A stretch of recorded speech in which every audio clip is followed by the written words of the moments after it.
So we've already done a list for the best laptops under 75,000 for gaming and thin and light options in the same price range. So I thought, why not do a same thing for a budget series?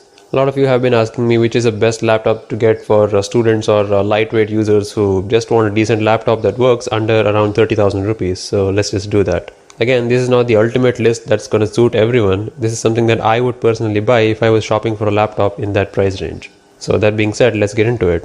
First up is the Lenovo IdeaPad S145. This is a 15.6-inch laptop which is coming squarely in the price tag of 29,990.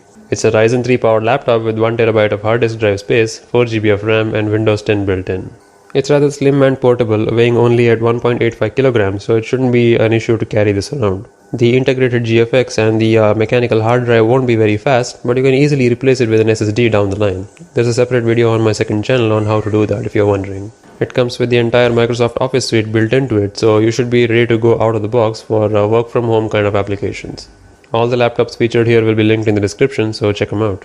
An Intel counterpart to this would be the Asus Vivobook 15, the 2020 version.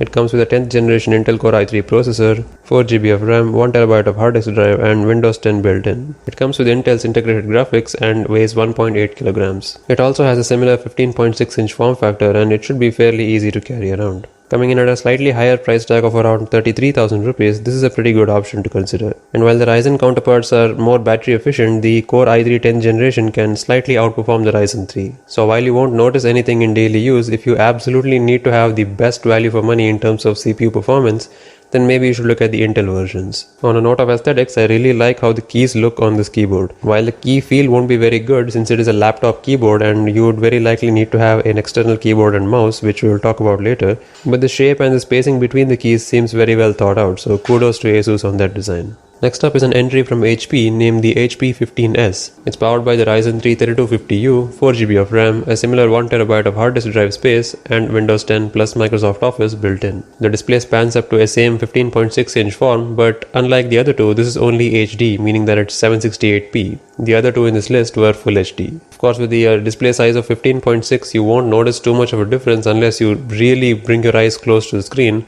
But since we use laptops mostly for work and not really for watching movies in bed, I don't think you should be worrying about that. Aesthetically though, I'm really a fan of this dark ash black color. The sleek matte black finish looks really nice. This laptop is slightly heavier than the other two at 2.5 kilograms, which is right around the border where you start feeling that the laptop is kind of chunky. Like if it gets to 2.5 to 3, it does start to feel a little bit heavier, but since we mostly keep our laptops on a table or some kind of a desk and we don't really keep it on our lap as the name suggests, I don't think we should be worrying about the weight too much. As long as it's under 3 kilograms, you shouldn't be worrying about it being in your backpack. And yeah, I do recommend that you use your laptop with some kind of a flat surface because these heat vents or the fan vents that suck up air are on the bottom for some reason. I know it's a bad design, but we have to improvise. Keeping it on a bed or on your lap will suck up more dust than usual, so keep it on a clean desk. We have another entry from Lenovo called the V15. It's a familiar Ryzen 3 3250U platform, 4GB of RAM, 1TB of hard disk drive and Windows 10 Home Edition built in. The display is a 15.6-inch HD display, so it's not Full HD, but it is anti-glare, so that should be good. The peak brightness maxes out at 220 nits, which is nothing exceptional. I mean, usually anything under 400 nits is at best average, even in indoor usage, but that's about normal for all the laptops we have discussed in this budget. They are really meant to be used in a moderately lit indoor environment.